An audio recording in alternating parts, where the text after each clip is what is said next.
Story की starting चियू नाम के बंदे से होती है जो कि एक सीक्रेट रूम में एंट्री करता है जहां पर ढेर सारे वेपन्स रखे थे। अब हमें दूसरी तरफ एक और बंदे को दिखाया जाता है जो कि प्रिजन में कैद था, जिसे किंग वुगुआन ने बंदी बना करके रखा था, जो कि ड्रैगन प्रिंस था। पर प्रिंस अपने आसपास अपनी पावर से एक ऑरा क्रिएट करता है जिसकी पावर से वो आजाद हो जाता है।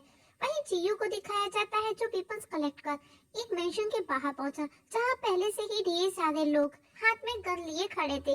उन्हें देखकर के ऐसा लग रहा था मानो वो अपने बॉस की प्रोटेक्शन में खड़े हो। पर चियू बड़ी ही आसानी से उन सबको मार करके उनके बॉस के पास पहुंचा, जहां पर उसने एक लड़की को बंदी बना करके रखा था जो कि चियू की गर्लफ्रेंड थी। चियू बदमाशों के बॉस को बोला, उसे जाने दो, तुम्हारे डील के अकॉर्डिंग मैं यहाँ आ चुका हूँ और वैसे भी तुम्हारा टारगेट मैं हूँ ना कि वो।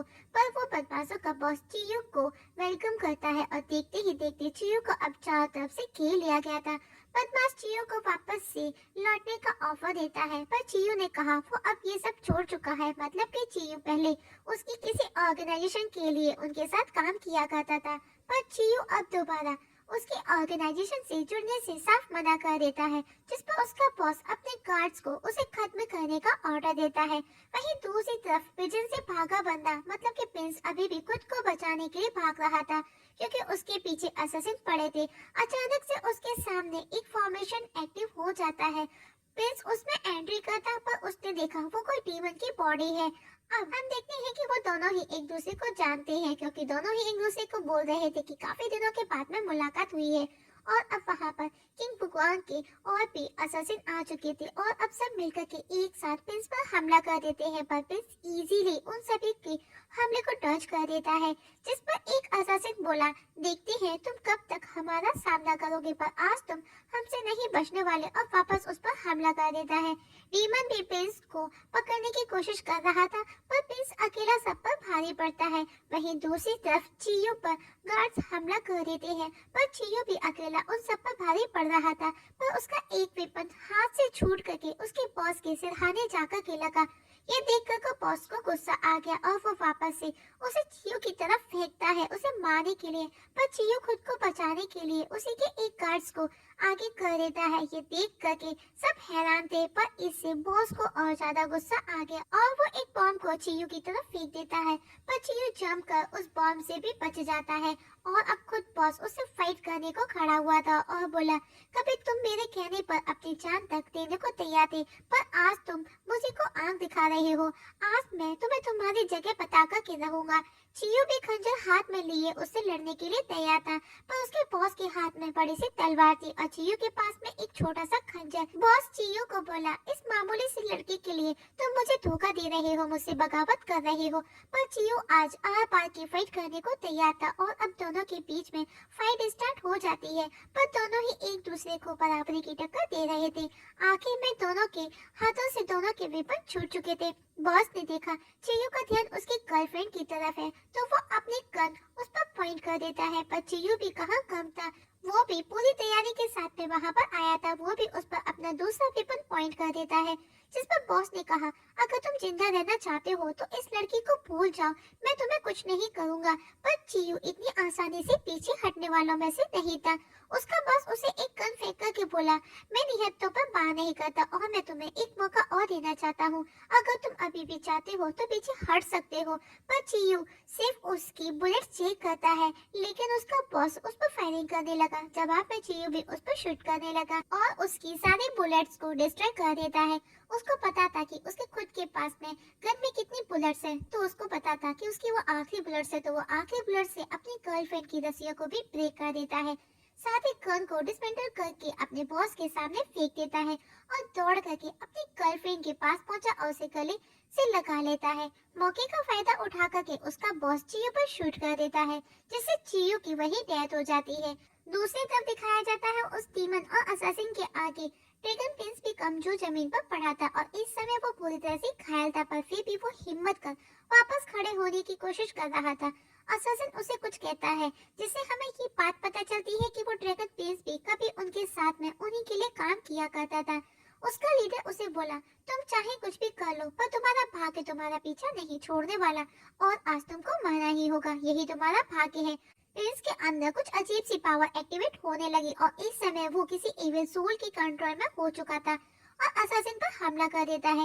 इस समय प्रिंस काफी पावरफुल लग रहा था। असासिन को प्रॉब्लम में देख करके टीमन उसे बचाने आया, पर इस बार प्रिंस काफी स्ट्रॉन्ग था। जैसे ही वो टीमन प्रिंस पर हमला करता है तो प्रिंस की बॉडी से भी एनर्जी रिलीज हो रही थी, जिससे जोरदार धमाका होता है जिसमें वो टीमन डिस्टर्ब हो चुका था।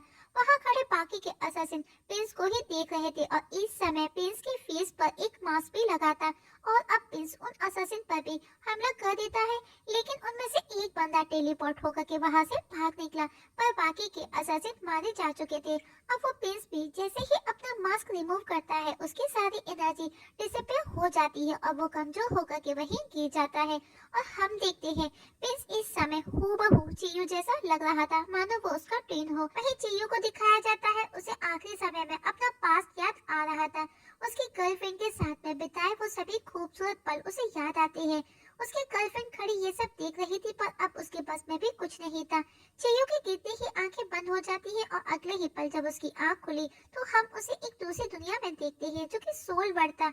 उसे समझ नहीं आता कि वो इस समय कहाँ पर है। तभी एक लेडी उसके सामने अपीयर होती है और वो उसे बोली, ये प्यूरिफिकेशन सिस्टम है, यहाँ पर तुम्हारा स्वागत है। और वो उस सिस्टम की गॉड जी हुआंग जिंग है, जिसे हम दोस्तों आगे जिंग कहकर के बुलाएंगे, और बताती है मैं तुम्हारे रिबॉर्न में हेल्प करूंगी और अब से तुम इस सिस्टम के न्यू होस्ट हो।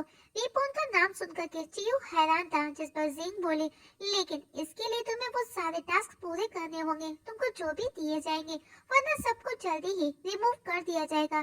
पर चियू को वापस से उस जिंदगी में नहीं जाना था। वो उसे पूछता है कि कोई और ऑप्शन है, जिस पर जिंग ने कहा डेथ, और तुम्हारे पास में ज्यादा समय नहीं है, जो भी करना है जल्दी डिसाइड करो। और उसे ड्रैगन प्रिंस को दिखाती है और बताती है कि इसकी बॉडी कम्प्लीटली डिस्टर्ब हो चुकी है।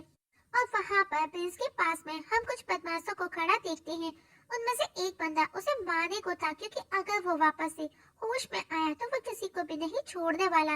वहीं जिंग चियू को बोले, अगर तुमने अभी कोई डिसीजन नहीं लिया तो फिर तुम्हारे पास में डेथ के सिवाय कोई और ऑप्शन नहीं है। वहीं एक बंदा प्रिंस को मारने को खंजर उठाता है, उससे पहले प्रिंस उसका हाथ पकड़ लेता है। प्रिंस को जिंदा देख करके वो बंदा डर जाता है और दूर भागता है। वहीं प्रिंस भी खुद को देख रहा था, उसे कुछ समझ नहीं आता। तभी दूसरा बदमाश प्रिंस पर हमला करने आया, पर चियू भी उसे मुंहतोड़ जवाब देता है। जी दोस्तों, इस समय प्रिंस की बॉडी में चियू की सोल थी और वो उन्हें मार गिराता है। ये देख करके दो बंदे डर करके वहां से भाग जाते हैं। अब प्रिंस का सर दर्द से फटने लगा था, क्योंकि उसे समझ नहीं आता कि उसके साथ में ये सब क्या हो रहा है। क्योंकि इस समय चियू की यादों के साथ में उस प्रिंस की यादें भी उसके मेमोरी में दौड़ रही थी। उसे कुछ समझ नहीं आता कि उसके साथ में ये सब क्यों हो रहा है। तभी वही जिंग वहाँ आ गई और बताती है कि तुम इस समय किसी और की बॉडी में हो और ये उसी की यादें हैं। प्रिंस ने पूछा, तुमने मेरा रिबॉर्न किस यूनिवर्स में किया है? जिंग बताती है, इस यूनिवर्स का नाम नाइन विस्लैंड वर्ल्ड है और इस यूनिवर्स में कमजोर लोग खुद कल्टीवेशन करके खुद को स्ट्रांग बनाते हैं। और बताती है, जोन्सी ने हेवन और अर्थ को यहीं पर डिस्ट्रॉय कर डाला था। पर चियू उसकी बातों से हैरान था और बोला, तुमने मुझे मेरी दुनिया में क्यों नहीं भेजा, यहाँ क्यों भेजा? जिस पर जिंग बताती है, अगर तुम 100 टास्क कंप्लीट कर लेते हो जितना जल्दी हो तो तुम तुम्हारे वर्ल्ड में लौट सकते हो, जिसमें से हाफ टास्क तुम ऑलरेडी कंप्लीट कर चुके हो। बाकी के टास्क तुमको विद इन 3 डेज में कंप्लीट करने होंगे, वरना तुमको पनिश किया जाएगा। चियू उससे पहला टास्क पूछता है, जिस पर जिंग बताती है, सबसे पहले तुमको इस ओरिजिनल बॉडी के ऑनर का बदला लेना होगा। जिन 4 लोगों ने इसको मारा है उसमें से 2 को तुम ऑलरेडी मार चुके हो, बाकी के तो जो भागे हैं उनको भी तुमको ही मारना है। यही तुम्हारा पहला टास्क है। और अगर तुम उन दोनों को नहीं मार सके तो तुम्हें भी रिमूव कर दिया जाएगा, मतलब कि चियू की डेथ पॉसिबल है। जिस पर चियू ने पूछा, तो टास्क के बदले उसे क्या मिलेगा? जिंग ने कहा, रिवार्ड। इतना बोल करके जिंग डिसअपीयर होने लगी, पर चियू ने कहा, तुमने मुझे अभी तक इस बॉडी की आइडेंटिटी के बारे में कुछ भी नहीं बताया। जिस पर जिंग जाते जाते बताती है कि ये बॉडी अनाथ है, इसके पेरेंट्स की बचपन में ही डेथ हो चुकी है, मतलब कि इस यूनिवर्स में चियू अब अनाथ था। और इसी के साथ में ये ड्रामा का फर्स्ट एपिसोड यहाँ पर खत्म हो जाता है। दोस्तों, इसका नेक्स्ट एपिसोड हमारे नेक्स्ट चैनल पर अपलोड होने वाला है, जिसका लिंक हमने नीचे डिस्क्रिप्शन बॉक्स में मेंशन कर रखा है, तो वहाँ से देखना ना भूलिएगा।